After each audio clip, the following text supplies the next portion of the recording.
بسم الله والحمد لله والصلاة والسلام على رسول الله. أيها الإخوة الكرام، السلام عليكم ورحمة الله وبركاته.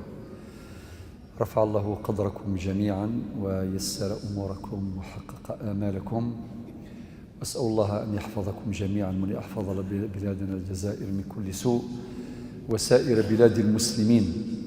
ثمرات الإيمان، وما أحوجنا إلى تقوية الإيمان، وربنا يأمرنا من فوق السبع الطباق: يا أيها الذين آمنوا آمنوا. فيخاطب المؤمنين بالإيمان بمزيد من الإيمان: يا أيها الذين آمنوا آمنوا بالله ورسوله. أعالج هذا الموضوع من خلال 3 نقاط أساسية. النقطة الأولى حقيقة الإيمان، النقطة الثانية ثمرات الإيمان، النقطة الثالثة مقويات الإيمان، ما دامت الآية تأمرنا بتقوية الإيمان. أقول وبالله التوفيق. حقيقة الإيمان: الإيمان تتجلى حقيقته في 3 أمور. الأول تصديق بالقلب، الثاني إقرار باللسان، الثالث تطبيق بالجوارح والأركان. هذه حقيقة الإيمان. الإيمان في القلوب، تصديق بالقلب.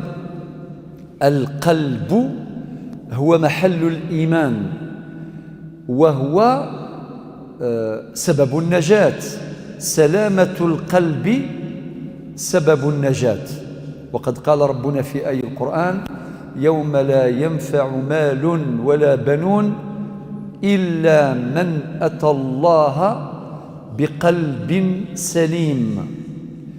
إذن لا يمكن للإيمان أن تتجلى حقيقته إلا إذا كان القلب عامرا بالإيمان، موصولا بالرحمن جل جلاله. هذا الأمر الأول في حقيقة الإيمان: تصديق بالقلب، فالإيمان محله القلب. الأمر الثاني إقرار باللسان. اللسان هو الذي يترجم معاني الإيمان. لذلك حينما نستقبل شخصا من خارج دائرة الإسلام لا بد أن يعلن الشهادتين: يكفر بالطاغوت ويؤمن بالله. الآية في سورة البقرة، الآية 256: فمن يكفر بالطاغوت ويؤمن بالله، النتيجة فقد استمسك بالعروة الوثقى لا انفصام لها. الله ولي الذين آمنوا يخرجهم من الظلمات إلى النور، إلى آخر الآية. إذن لابد من ترجمة تلك المشاعر الإيمانية باللسان، فهو الذي يترجمها. إذن تصديق بالقلب، الأمر الثاني إقرار باللسان، الأمر الثالث تطبيق بالجوارح والأركان. فمن مقتضيات الإيمان أداء العبادات. ربنا قال في سورة البقرة في الآية 110: أقيموا الصلاة وآتوا الزكاة.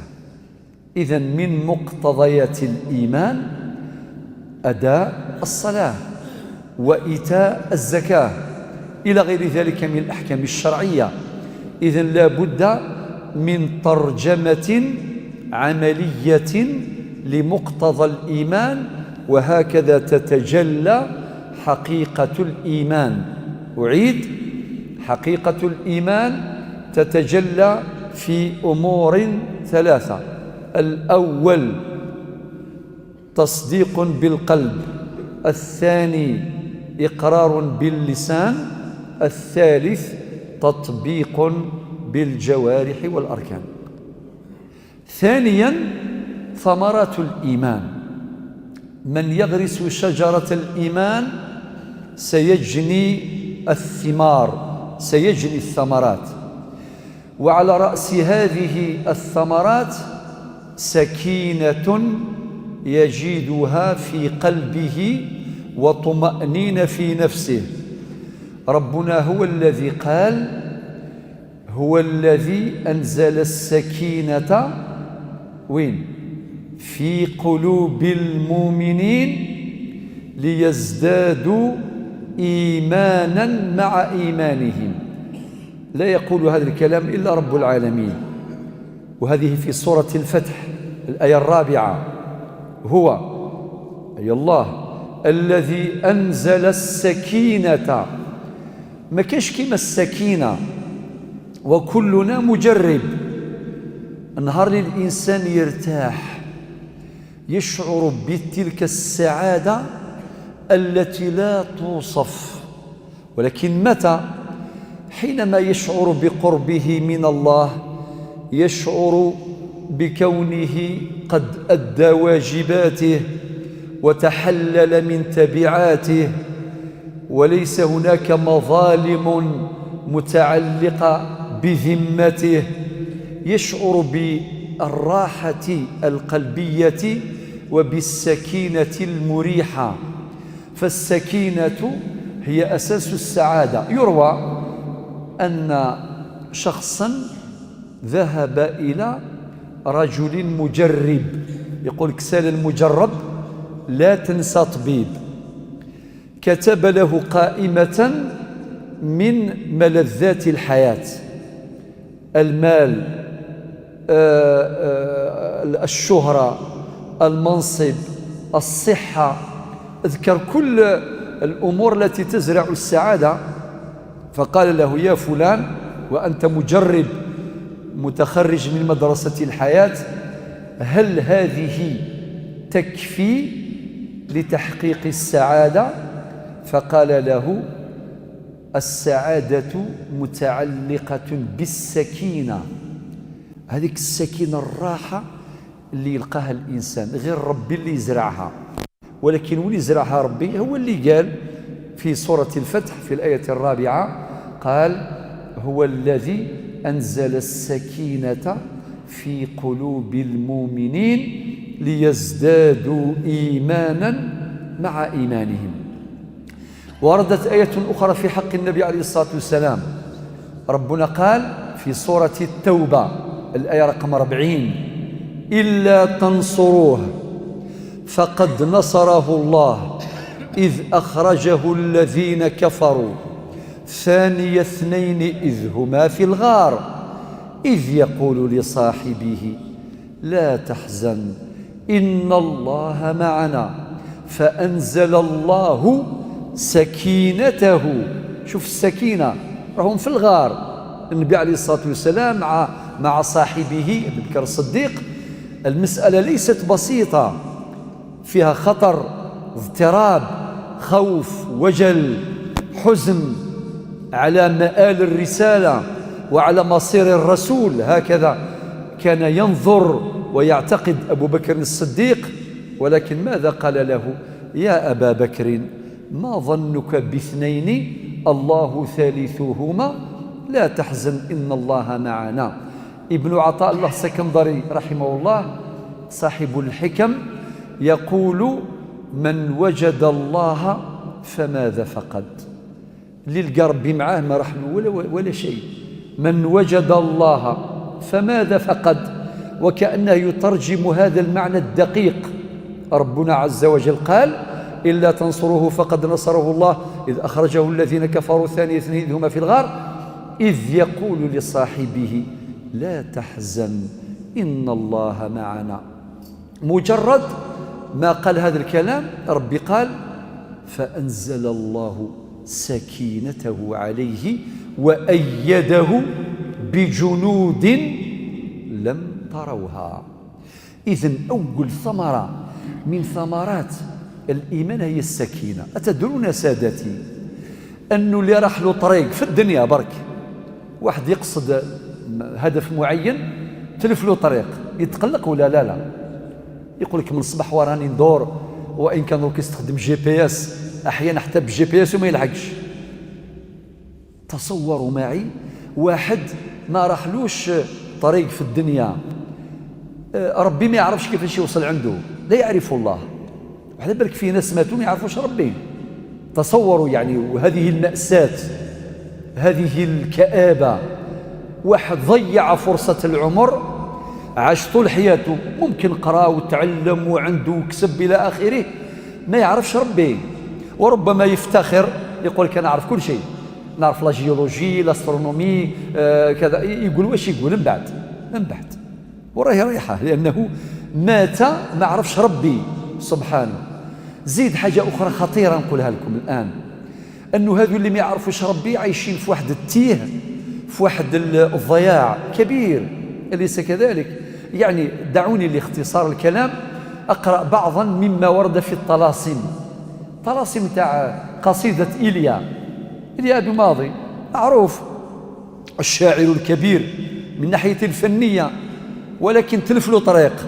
قال: جئت لا أعلم من أين ولكني أتيت، ولقد أبصرت قدامي طريقا فمشيت. كيف جئت كيف أبصرت طريقي لست أدري، أجديد أم قديم أنا في هذا الوجود؟ هل أنا حر طليق أم أسير في قيود؟ هل أنا قائد نفسي في حياتي أم مقود؟ لست أدري. وبعدين واش قال في الآخر؟ ولماذا لست أدري؟ قال: لست أدري. وعلى بالكم واحد كي ينتلف هكذا يروح له طريق، يعيش حالة من التيه.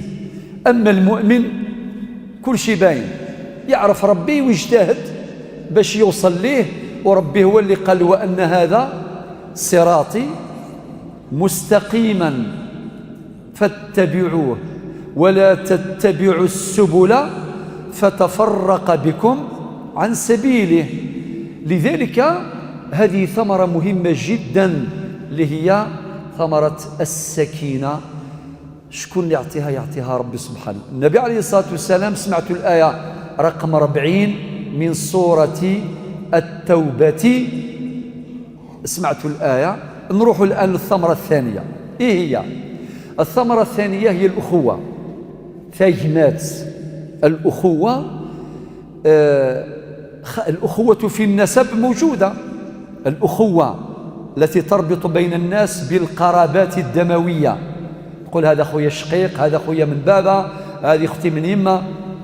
ولكن هناك أخوة أخرى قوية عميقة، رب سبحانه أعطى لها قيمة كبيرة جدا، وهي الأخوة في الله. رب قال: إنما المؤمنون إخوة. وإذا أسقطنا هذا الأمر على بلادنا الجزائر، نجد الأواصر التي تربطنا، التي لا يمكن أن نحصيها عددا. يربطنا الدين المشترك، فنحن مسلمون، وقد ارتضى الله لنا الإسلام، كما في سورة المائدة ربنا عز وجل قال: اليوم يئس الذين كفروا من دينكم فلا تخشوهم واخشون اليوم أكملت لكم دينكم وأتممت عليكم نعمتي ورضيت لكم الإسلام دينا. هذا المقوم الكبير. المقوم الثاني مقوم تاريخي، فتاريخ الجزائر المشرق يربط فيما بيننا، يؤلف بين قلوبنا بيقين.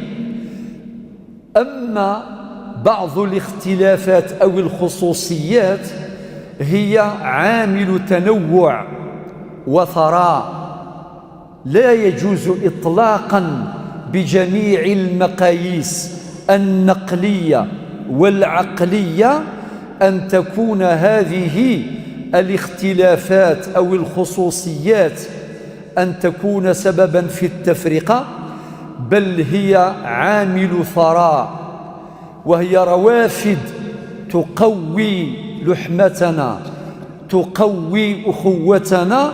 ولا يمكن أن يكون لنا وجود أو احترام في عالم اليوم إلا بتمثل قيمة الأخوة.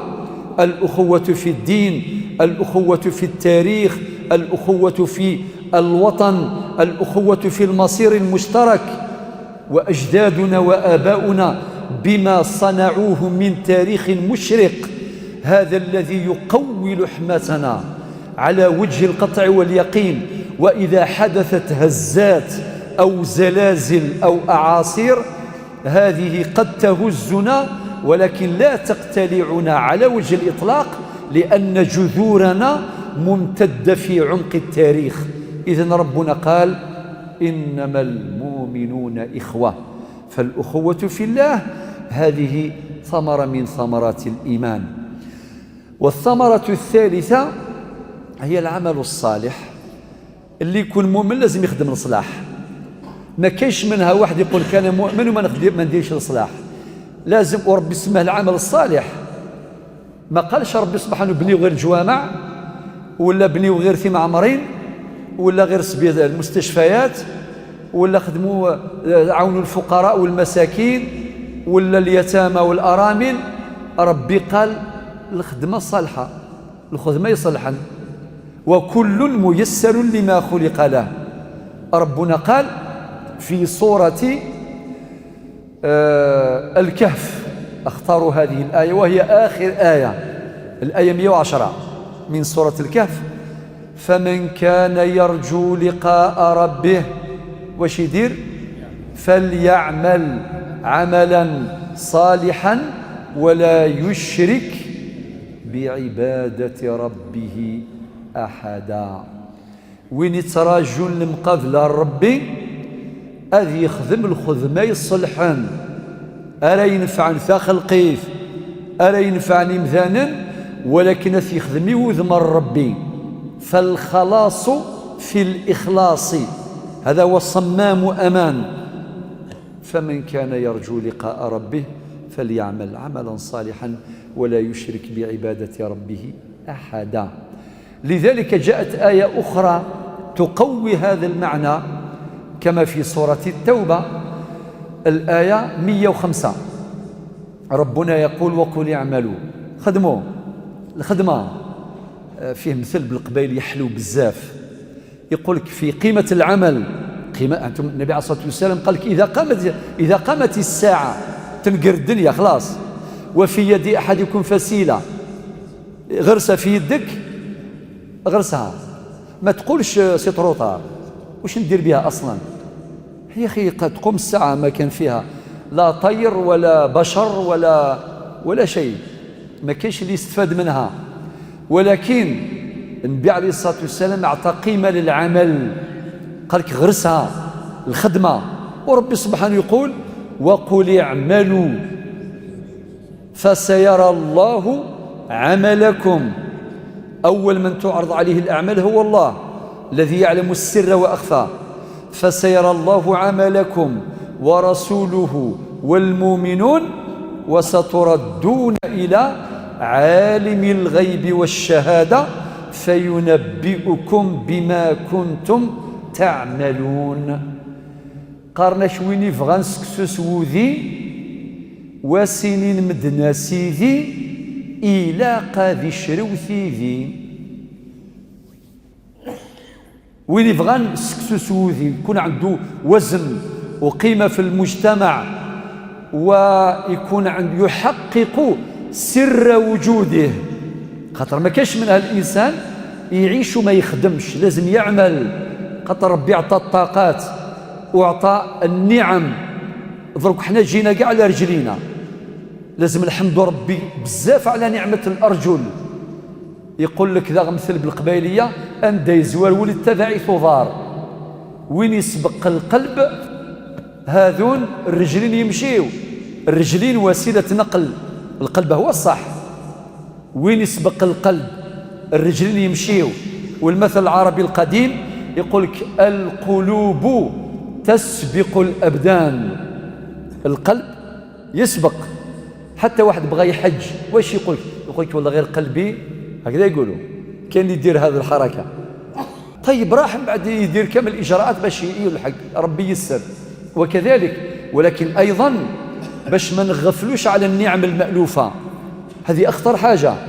ربي قال في القرآن: وسيجزي الله الشاكرين.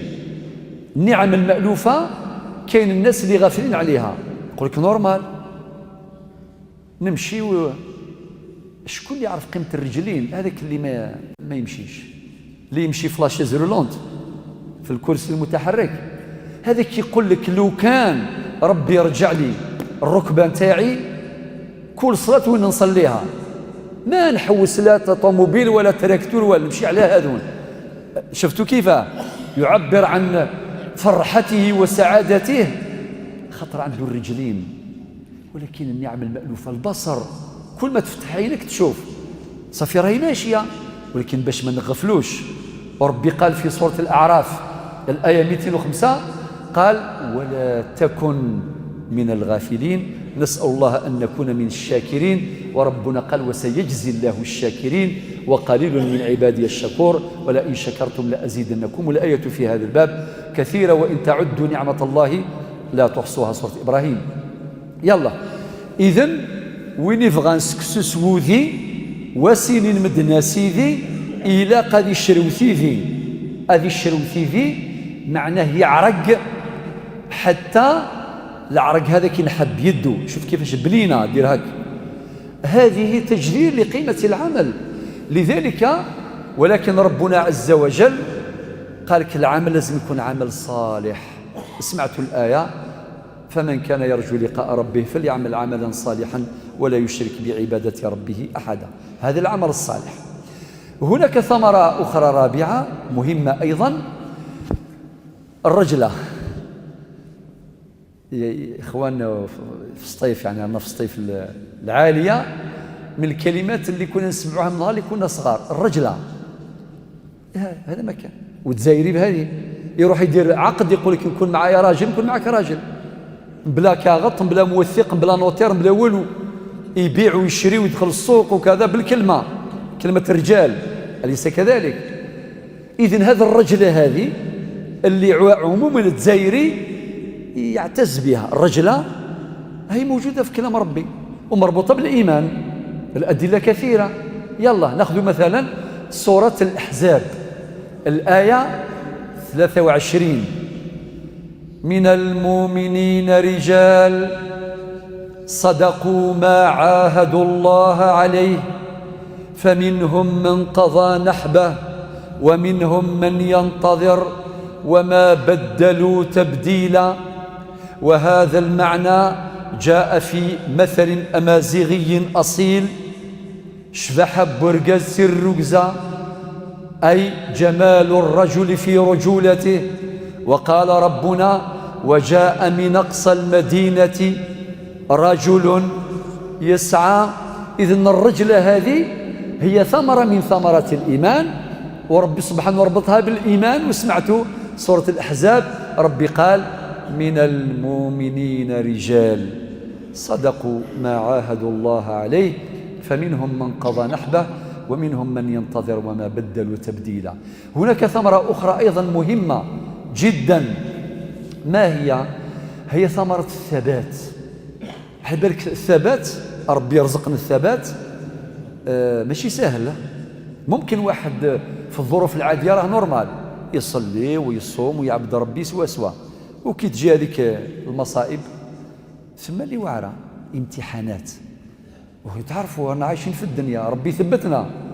كاين اللي ما شاء الله كي يصاب كاش كارثة خلاص، خاصة إذا اجتمعت عليه الابتلاءات، وبعدين يقول خلاص يحبس. هذه موجودة، ولكن بقدر ما نقوي الإيمان بقدر ما ربي سبحانه يثبتنا بالإيمان.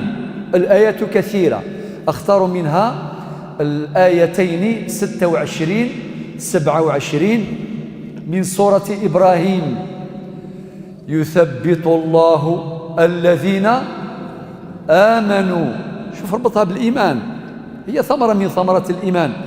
يثبت الله الذين آمنوا بالقول الثابت في الحياة الدنيا وفي الآخرة ويضل الله الظالمين ويفعل الله ما يشاء. إذن هي ثمرات عديدة، وأكبر ثمرة من ثمرات الإيمان هي الجنة هذيك اللي تعب كاع هذا نتاع الدنيا على جال هذيك الجنة. نسأل الله أن يجعلنا من أهلها. وسبحان الله كي نقراو في سورة الزمر الآية 73 الآية 74 و 75 عجب، والقرآن كله عجب. ربنا يقول: وسيق الذين اتقوا ربهم إلى الجنة زمرا. يعني إشارة لطيفة جدا، كأنه ربي واش يقولنا؟ يا المؤمنين كيما راكم تتعاونوا في الدنيا على تقوية الإيمان، وعلى بالكم الصلاة، مثلا صلاة التراويح في رمضان، لو كان ماشي صلاة الجماعة ما نصليوش دائما هكذاك. مرات ما تقول لي ما نصليش، مي كي تدخل الجامعة الله يبارك تشوف خوتك المؤمنين كي تكون مريض وتعبان ومسافر وكذا تتقوى بإخوانك، والمؤمن قوي بإخوانه. لذلك ربنا عز وجل يقول حتى الجنة تدخلوا الجنة اونغرو، ماشي اون ديتاي، اونغرو هكذاك. كيما راكم في الدنيا تتعاونوا على العمل الصالح. هذا المسجد الكبير الله يبارك ما تبناش وحده، كل واحد واش دار. بالك واحد انتج رأيا، هذا واش دار؟ قال لازم نديروا جامعة هنا، هذا واش دار؟ والاخر بدا دار اجراءات، والاخر شكل لجنه ويلا من بعد نخصوا الاعتماد وكذا، هذا بناء هذا كذا، التبنى الله يبارك. لذلك ربنا في سورة الحديد الآية 7 كي قال: وأنفقوا مما جعلكم مستخلفين فيه. المفسرون يقولون الإنفاق كل مما يملك، كان ينفق من ماله، كان ينفق من العرق نتاعو، كان ينفق من الرأي. المتنبي زمان قالها، قال: الرأي قبل الشجاعة الشجعان هو الأول وهي في المحل الثاني. لذلك سادة الأفاضل هؤلاء المؤمنون سيدخلون الجنة زمرا. وسيق الذين اتقوا ربهم إلى الجنة زمرا حتى إذا جاءوها وفتحت أبوابها، حفص، وفتحت أبوابها، ورش، وقال لهم خزنتها. كيفاش استقبلوهم؟ استقبال مليح، قال لهم: سلام عليكم طبتم فادخلوها خالدين. مرحبا يسون لا سلما وين مرحبا. شوف حلوه هذه. لو كان ترجع شويه اللور برك تشوف هذوك الكفار ماشي هكذا. نرجعوا شويه اللور. وسيق الذين كفروا الى جهنم زمرا، خاطر كانوا يتعاونوا في الدنيا على الفساد والخساره والظلم. وسيق الذين كفروا الى جهنم زمرا حتى اذا جاءوها فتحت أبوابها وقال لهم خزنتها: ألم يأتكم رسل منكم يتلون عليكم آيات ربكم وينذرونكم لقاء يومكم هذا؟ قالوا: بلى ولكن حقت كلمة العذاب على الكافر. يا لطيف، يعني استقبال ماشي مليح تماما. ولكن المؤمنين سمعتوا كيفاه: سلام عليكم طبتم فادخلوها خالدين. وعلى بالكم كلمة خالدين هذه اترنيلمون، معناتها خلاص المحنة نتاع الدنيا، نجحتوا في الامتحان. النجاح الوحيد الذي ليس له منغصات هو هذا النجاح. ولا لا في الدنيا اربح كيما حبيت، دائما تعيش مقلق. عندك 10 شاحنات فرحت، ونهار اللي دخلوا 9 والعشر ما دخلش ترقد، تبدا وراه العشر هذاك يضرب وراه. عندك شركه موالف تدخل مليار في الشهر، من بعد دخلك غير 900 مليون، كارثه، تمرض. طبعا اللي ما عنده كالكولاتريس هذيك نتاعو لوجيسيال ما يخدمش مليح. معناتها الدنيا فيها منغصات، نسأل الله الثبات ونسأل الله دوام النعم وتمامها. ولكن في الجنة ما كان لا مثبطات ولا منغصات. لذلك أهل الجنة كي يسمعوا كلمة خالدين تهناو. الإمام أحمد الله يرضى عليه، إمام صاحب المسند، قيل له: متى الراحة يا إمام؟ قالوا: تعبنا بزاف في الدنيا، وقتاش نرتاحوا؟ تعرف واش قال لهم؟ قال لهم: عند أول قدم نضعوها في الجنة. في الدنيا ما كانش راحة، قالوا كي ندخلوا الجنة هذيك هي الراحة. متى الراحة يا إمام؟ قال: عند أول قدم نضعها في الجنة. نعود إلى الآية 73 إلى غاية 75. كيسمعوا خالدين طبيعي راهم فرحانين. واش يقولوا؟ ربي هو اللي قال واش يقولوا. الحمد لله الذي صدقنا وعده. ربي يفي بوعوده، إن الله لا يخلف الميعاد. الحمد لله الذي صدقنا وعده وأورثنا الأرض نتبوأ من الجنة حيث نشاء. اذكر الخدمة نتاعنا تفضلا منه. هو قال فنعم أجر العاملين. أي نتاع تفهم ذي الدونيث أتغلثم ذي الآخرف اللي تعبتوه في الدنيا دروك تغلثوه تلقاوه محفوظ. فنعم أجر العاملين. أم بعد آخر آية وترى الملائكة حافين من حول العرش يسبحون بحمد ربهم وقضي بينهم بالحق وقيل الحمد لله رب العالمين. وهي آخر آية في سورة الزمر الآية 75. لذلك سادتي الأفاضل هذه كلها ثمرات، وتبقى ثمرة أخرى. سمحوا لي أنه كي تكون المحن تطيح المصايب ربي يعطي الصبر، أليس كذلك؟ خاطر قلبه موصول بربي. النهار اللي تجي الموت تدي اللي عزيز عليك، شكون يصبرك؟ غير الإيمان تاعك، أليس كذلك؟ لأنك تتفكر واش قال ربي في سورة البقرة في الآيتين 155 156 ولنبلونكم بشيء من الخوف والجوع ونقص من الأموال والأنفس والثمرات وبشر الصابرين الذين إذا أصابتهم مصيبة قالوا إنا لله وإنا إليه راجعون. مدرز المصيبة ويصبر ويقدر. إنما يوفى الصابرون أجرهم بغير حساب. الصلاة اللي هي عماد الدين كي تصلي جماعة عندك 27 حسنة، 27 درجة، وفي رواية 25 جزءا، هكذا ورد في الحديث. ولكن الصبر أعطى له ربي الأجر بلا حدود، قال بغير حساب.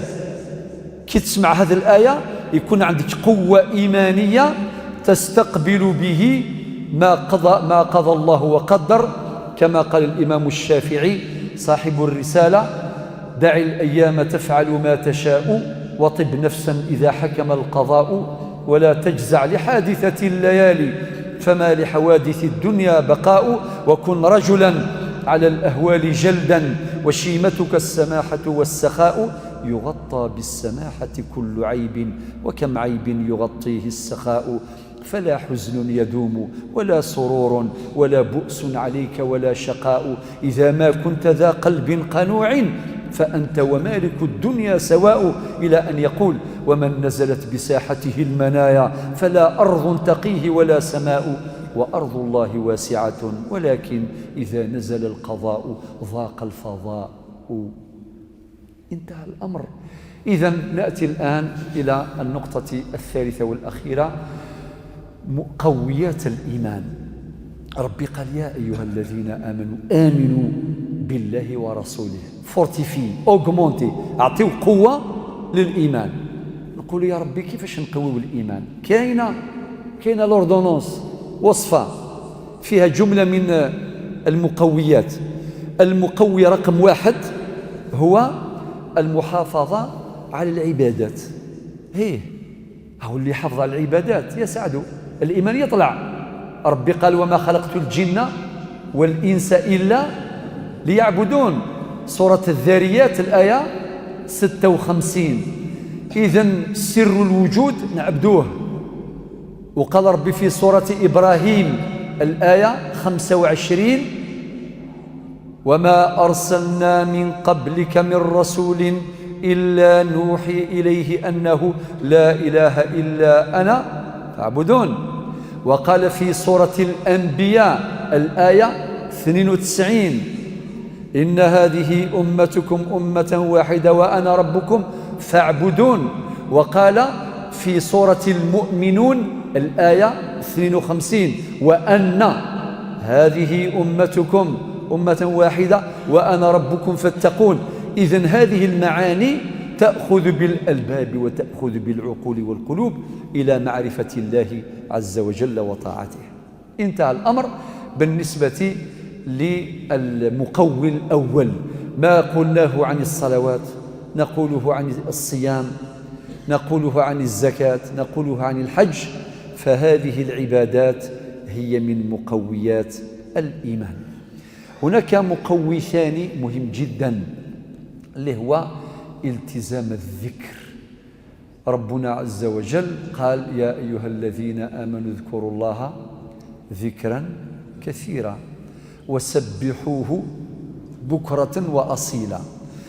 والذاكرون أصناف ثلاثة: كاين اللي ذكر ربي سبحانه بلسانه مع غياب قلبه، هكذا. هذه ممكن، هذه الحالات ممكن واحد منا يعيشها. أحيانا تذكر ربي هكذا شغل لوجيسيال يخدم هكذا، سبحان الله الحمد لله لا إله إلا الله الله أكبر، ولكن القلب ماهوش حاضر. هذا هو التروازيام شوا في الذكر، هذا هو الخر مليح ولكن هو الخر. احنا في السلعة نقولوا بريمي شوا هكذا. أنا بديت بالتروازيام شوا. تروازيام شوا هو هذا: ذكر باللسان مع غفلة القلب. وكاين دوزيام شوا اللي هو ذكر بالقلب دون اللسان. قلبه يذكر ولكن اللسان خاطئ.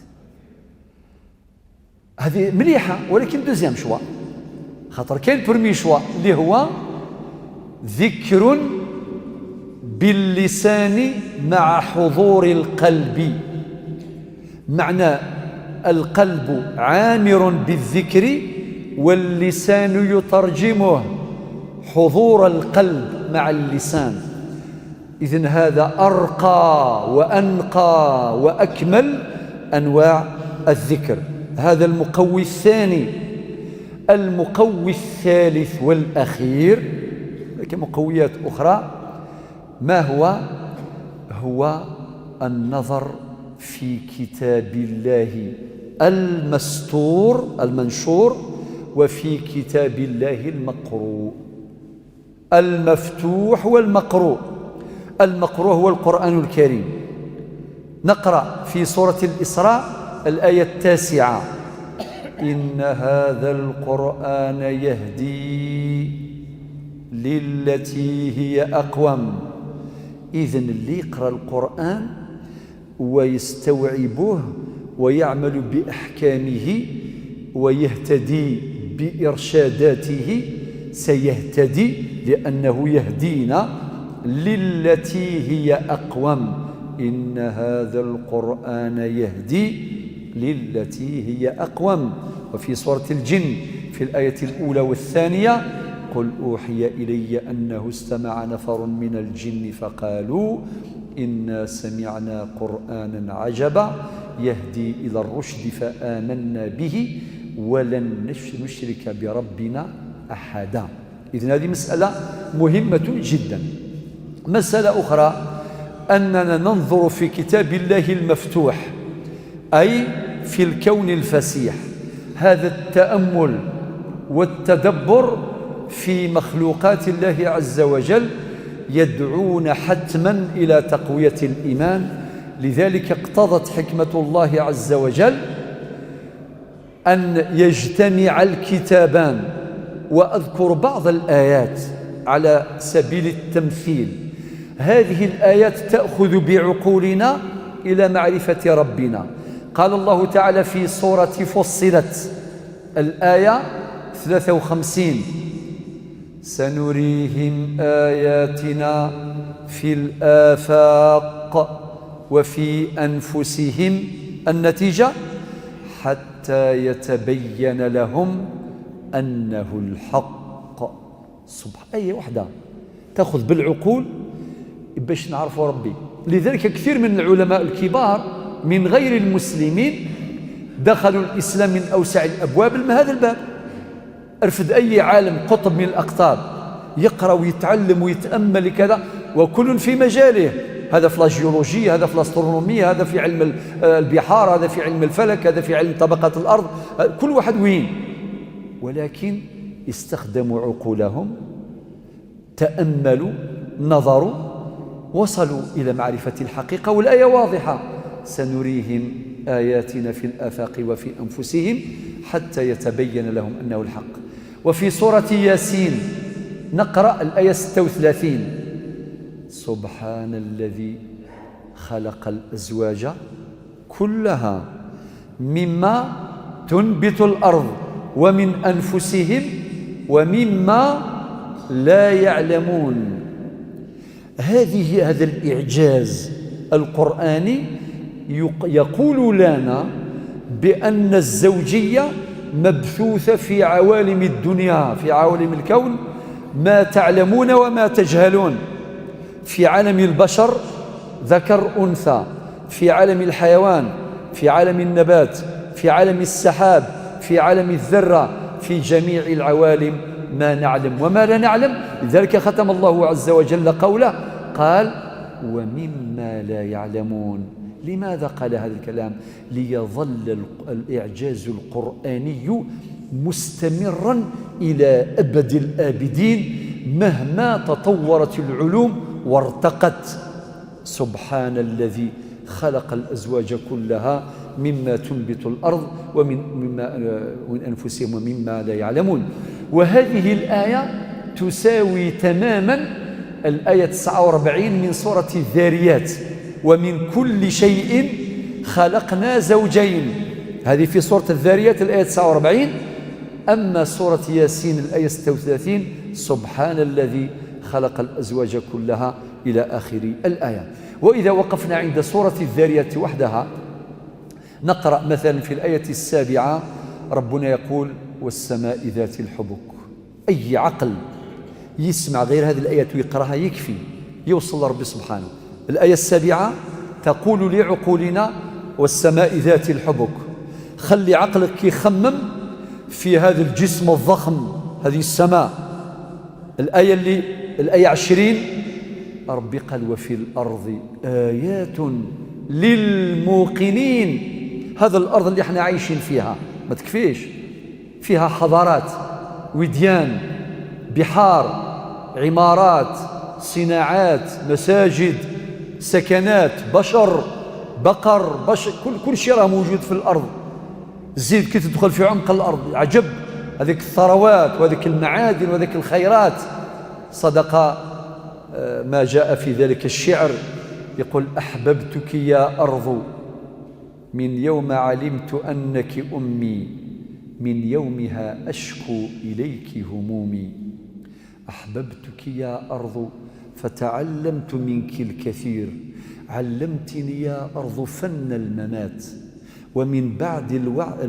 ومن بعد الموت كيف الحياة. الفلاح يزرعها من بعد يدفنها، صح، من بعد تنبت، وفي الصيف يستناها. ربنا عز وجل أمر السماء فأمطرت، ثم أمر الأرض فأنبتت. والفلاح عنده موعد مع الزريعة، هذيك القمح والشعير ويجيبها. هذا هو المعنى الذي أشار إليه. قال: علمتني يا أرض فن الممات، ومن بعد الموت كيف الحياة. علمتني كيف أحب أحزاني وأبعد من قلبي العدوان. علمتني كيف أدفن أشجاني. علمتني شروط الإنسان. يعلمني فارس الميدان رفع الورود. يعلمني انفجار البركان فك القيود. هكذا عرفتك وفية ترعين كل العهود، وفي وجهك قرأت أسمى معاني الخلود، وأسمع صرخاتك تدوي دوي الرعود، تنادين الناس للصلاة لجلال السجود، دمت للناس خير رعاك رب الوجود. إذن هذه الآية رقم 20 من سورة الذاريات. والآية اللي بعدها 21 ربي قال: وفي أنفسكم أفلا تبصرون. ما يجيش واحد يقول لك أنا ما نفهمش في علم الفلك طبقت الأرض وما نفهمش. ربي قال له في الآية 21 وفي أنفسكم أفلا تبصرون. وحد ربي في النعم اللي أعطاها لك، هذا اللسان وكيف يتكلم، هذه الأذن وكيف تسمع وتميز بين الأصوات، هذه الأرجل وكيف تتحرك، هذه الأيدي وكيف تعمل، هذه الأعين وكيف تبصر. وفي أنفسكم أفلا تبصرون. ثم تأتي الآية التي تليها رقم 22، ربنا قال وفي السماء رزقكم وما توعدون. نوصل إلى الآية رقم 50، ربنا يقول ففروا إلى الله. شوفوا هذا الترتيب العجيب، يأخذ بالألباب بالقلوب بالعقول كي يوصل الآية 50. ربي قال ففروا إلى الله. الآية 55 ربي قال وذكر فإن الذكرى تنفع المؤمنين. والآية 56 ربي يقول وما خلقت الجن والإنس إلا ليعبدون. والسلام عليكم ورحمة الله.